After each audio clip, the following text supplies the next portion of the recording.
Hey, good afternoon, everyone. About 12:40 here right now. I thought I would jump onto our Facebook platforms to Facebook, Twitter, X, I should say, and our digital platforms here at WCIA to talk more about the severe weather threat that's coming our way here. So, if you are on now, I'm having to move things around a little bit to make space and time for this.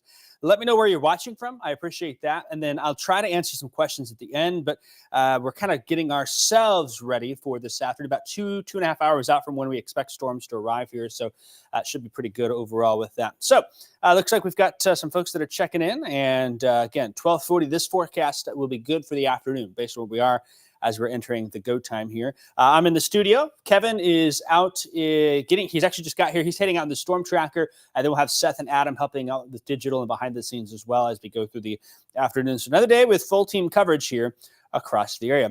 Let's jump over to the graphics and we'll just check those out really quick here. And we'll just start rolling in what our current conditions are here. So as I get that switched over here, let's get that to flip on. There we go. And you can see right now, satellite and radar overall shows some quiet conditions out there. We had storms this morning in southern Illinois. The far bottom left of that screen, you can see down south of Columbia, Missouri, storms firing up. Those are where we're going to see storms come in our direction. We should see more storms form north of there, but that's going to be the source of our severe weather here. Temperatures are warm. They're in the 80s out there. You can see over eastern Kentucky that rain cooled air, but the atmosphere in southern Illinois has recovered. And the atmosphere here is recovering. We have some dry air still in place. Notice dew point values are still in the 50s. We got to get them into the 60s here, and they may approach the upper 60s along I-70 where that tornado threat is a little higher. Even though the air is dry, favorable conditions for hail aloft, and sometimes when you have a lot of dry air, that can help mix the strong winds down to the surface. So that's an issue that we'll be watching here. Heat index values, not a concern today because of the dew points being so low. The wind is something that we will be seeing. And you can see that south wind is in place, 10 to 20, 25 mile an hour. That's going to pick up as we go into the afternoon, evening here. All right, let's talk more about regional satellite and radar here and bring that out. First off, strong area of low pressure up in northwestern parts of the Midwest, up by Minnesota and the Dakotas, out in the Great Plains. Same storm system that brought the severe weather for us yesterday here. As we look, Arkansas and Missouri seeing some of that severe weather. In fact, there is a tornado watch in effect. That includes part of our area, Macoupin, Montgomery, and Fayette counties until 7 o'clock. I anticipate more watches and eventually warnings to fill in for a good chunk of the rest of our area. Whether they go tornado watch for some, tornado watch for all, severe thunderstorm watch for some, remains to be seen here, but we will see things pick up. So just because you're not under a watch now doesn't mean you won't be later here.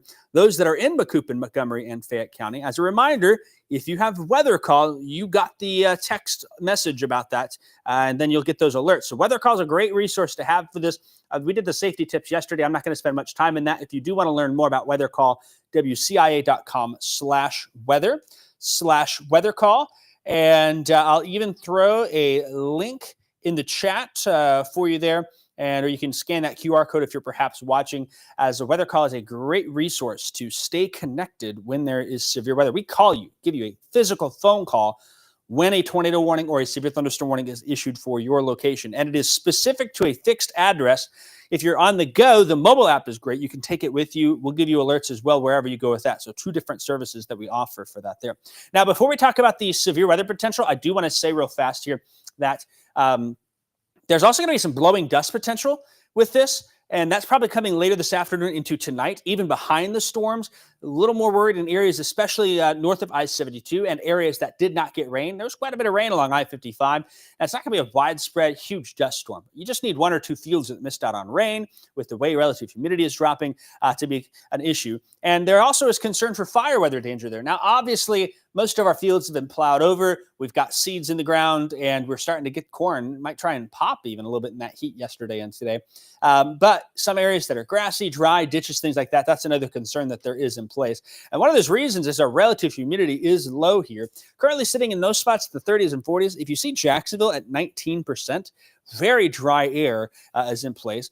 And as we get the wind to pick up here, this is behind the storms. We'll talk about the severe storms in a second. Look at those wind gusts after the storms move on through out of the west, 45 to 55 miles an hour. That's non-thunderstorm wind gust here out of the west. after the severe weather threat ends for your location. When we look at relative humidity here, as we go into the afternoon, you can see the humidity values do rise. I'm using relative humidity at this point, but the dew points are probably the better way to talk severe weather. What I'm most interested in is notice into tonight there, those relative humidity values are lower. There's some dry air that is coming in on the backside here. All right, to the severe weather threat. The enhanced risk has been raised through most all of our area here, along and north of I-55, and then far northern Livingston, Ford, Iroquois counties, still in a slight. The moderate risk really hasn't changed much. It's about I-70 and to the south there. And when we look at that risk of severe weather here, that level 3 risk is mainly, I think, because of the hail and wind threat, but there is a tornado threat for some of us. More on that graphic here in a second. In the meantime, the threat there for tennis ball size hail, if not larger, cannot discount some areas seeing larger than tennis balls. The thing to note about hail is you have to get a storm and you have to be in the strongest part of the storm. So not everyone sees that hail, and that's a good thing. The wind threat also there could see some 70 to 80 mile per hour gusts, maybe a little higher. And then, of course, for some of us, that tornado threat medium. Big difference yesterday compared to today. And let me go back and fix that really fast here because that just breezed on through super quick. The big thing about yesterday compared to today is yesterday we anticipated 1 or 2 storms. That's what we got, right? We had the complex of storms along I-55 moving to the north and east. We had that one storm that was tornado warned. Now we're talking more scattered and maybe in some cases numerous with the storm threat here. And so that is something to keep our eyes on as we move on forth here is more areas will see storms than yesterday. I saw a few comments. You guys talked about severe weather yesterday, and I heard a rumble of thunder, or I didn't get anything. The key is the coverage of those storms. A couple of intense storms yesterday, today more scattered intense storms expected here. Here's future track. Notice as we go into 1, 2 o'clock, 2:30, still storms not quite in our area yet here. Probably 2 o'clock is when we start to ramp up our coverage. And by 3 to 4, those storms are really moving on through. The most intense part of the storms, probably between 4 and 7 at this point. But even that 3 o'clock hour could be dicey. And a couple of things that stand out to me. First off, early on, you see more of these individual storms. That's where that hail threat will be the largest. And that hail threat may be a little larger earlier on. As we move on through, you start to see a slight backward C shape up here. It's very vague at this point, 445. Still some individual cells in there. But those storms may start to line together, and that would bring that wind risk up. Still have a hail risk, but maybe not as large as earlier. And then you can see here how they really, according to Future Track, line out as they head across the state. This particular run gets us clear by 6. I'm not sure we've even done that early. So we're going to leave that 2, 3 o'clock starting to ramp up. By 4 o'clock, we're in the thick of things. And after 6, 7 o'clock, then things are on the way out there. And then we'll be quiet for the night, which is nice to see here. Let's talk about those individual risks. First off, the tornado risk in yellow is a 5, and orange is a 7 here. And you could argue that you're probably closer to a 6 there. If you're closer to the orange, you're more at a 4. If you're closer to the green, we'll see how that shakes out. Any storm complex, it's the storm in the south side that would stick out, or if a storm remains more isolated, would be where that tornado risk materializes. In the southern part of the state, it's quite a bit higher. I'll show you the statewide view of that here in just a bit. Here's that hail risk size. Remember the earlier storms that were more isolated? Well, there's that pink area. We've added the chance for baseball-sized hail. That may include areas like Taylorville, Litchfield, Shelbyville, perhaps as far east as Sullivan, Mattoon, Charleston, and Effingham. Again, that's the risk. Not everyone's going to see baseball-sized hail in those areas, but if the strong storms move through there, there could be some reports of that to come out.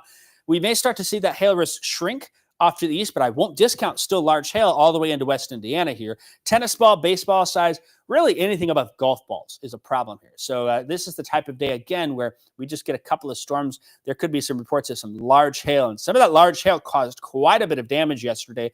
We had the Athens community had quite a bit of hail damage, and then Lincoln up towards Bloomington and into Livingston County. Boy, I know some folks at Illinois State University got walloped with that hail as it rolled on through. Now, the wind gust threat as well is there. 70 to 75 mile an hour gusts are possible here. I think those are not widespread. I don't think it's this sweeping wind, but with those individual storms, and as they cluster together, that wind threat will be there as well. So there's that timing. Again, 2 o'clock, we're pretty good, but we're starting to see things ramp up and watch those storms come our way. 3 o'clock, we start to increase that risk. By 4, 5, and 6 p.m., that threat is at its maximum for us, and then they exit pretty quickly. These storms will be moving highway speeds, just to give you some reference point for that. All right, here's the outlook statewide. Look at that big red area. Southern Indiana, southern Illinois, much of Kentucky, southeastern Missouri, a moderate risk for severe weather down there. Just because we're not in the moderate doesn't mean we still won't get severe weather. I anticipate severe weather today across central Illinois. But the risk down south probably is a little higher for that tornado threat. Here's the statewide tornado risk here. Again, up north, you get north of I-55, no real issues here. We're at a 5 for much of central Illinois, and then we ramp up quickly. I got it at a 9 in southern Illinois. The Storm Prediction Center has said there could be several strong long-track tornadoes, and they even outlined there could be 1 or 2 storms that bring an intense, long-lived tornado down that way. And that primarily is focused places like Mount Vernon, Carbondale, Harrisburg, Paducah, Southern Illinois University, thinking about that as we're wrapping up the semester and folks are traveling. Those are the areas. Shawnee National Forest, down by, some of the Rend Lake, places like that are where that tornado risk is highest. And then we still have a risk here in central Illinois. It will not be as high as it is down south, but still could be an issue for us there. That is the update that I have for you, and I would love to stick on here more with you, but I've got to get some things taken care of here. So I'm going to quickly look and see if there's any questions.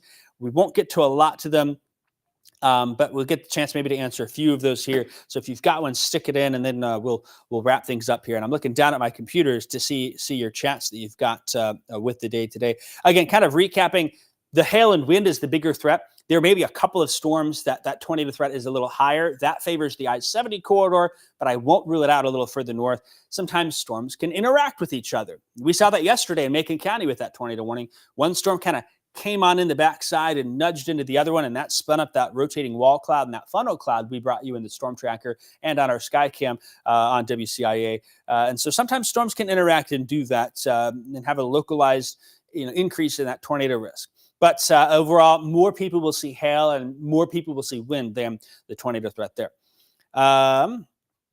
Cheryl is saying she's in Decatur.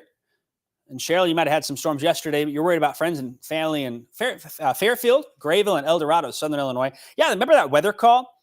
That weather call is great because you can also get it for your friends and family far away. So here's a great Christmas gift, right? For $12, peace of mind. We will call them if they are in Southern Illinois. We will call them if they are in Colorado. We will call them in New York. Anywhere in the continental United States, you can sign up their address and do that for them. And it's just $12 a year. I'm sorry, $15 a year. I got to say that right. $15 a year is what that cost is. And so just a great way. You get 2 phone numbers, you get 2 emails, and you get 2 text messages with those phone numbers if they are not landlines. If it's a landline phone, then you won't get the text message on a landline phone, obviously, but that's an option if you've got friends elsewhere. Great gift, right? $15 a year. Sometimes the Christmas list are $100, $150 items, but why not give an early Christmas gift, $15, peace of mind. Other questions showing up here. Some general, what about this town? What about that town? If you say, what about this town, that town? One thing I'll mention is that you've got to know your location and be able to identify it on a map. I put a post out yesterday. We've got 360 towns and villages and hamlets and whatnot that are in our viewing area. So it's hard to answer everything. But again, for our viewing area, basically 2 p.m. to 7 p.m., prime time 4, 5, 6 is the way to look at that. And that's going to be an issue for that. Robin says, I mentioned storms tomorrow. Oh, you know what? I know what happened. I forgot to update the text. There are no storms on Saturday. Saturday is clear. Clear Saturday. I forgot to update that because I reused the file from basically the description from yesterday when I was talking yesterday and today. So no storms for the weekend. The weekend is great. Great catch there, Robin, on that. Tristan asking about how to stay safe when you're in a trailer. First off, have a safe place to go. Mobile homes are not great during severe weather events. It could be a site-built structure, the gas station, a restaurant, fast food place just down the road. Maybe you got a friend or a family member close by. You can grab a bottle of wine or get some snacks and go take it to them. If you want more information about how to stay safe, our website, wci.com/weather/severe. That's our Severe Weather Center. It's full of resources that you can use to stay informed with that. Other questions? Here's a great one. Kathy is asking, do you think this will be the last severe event for the season, or are we going to keep trekking on? We are going to keep trekking on. More severe weather in the forecast for next Monday, maybe late at night, and again Tuesday for some of our areas. So we'll watch that. All severe weather events are different.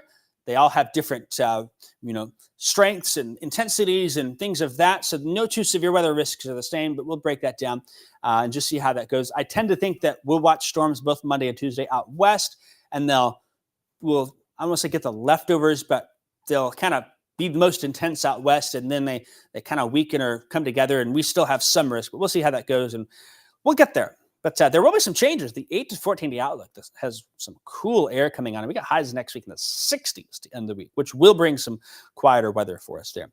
All right, it is 12:55. I'm going to sign off here so I can get stuff set up. We'll be watching things here for the next few hours. Again, 3 o'clock, things start to ramp up. 4, 5, 6, our prime time for that. And we'll keep you updated here through the day. Take care, stay weather aware, and good chance we'll see you on TV.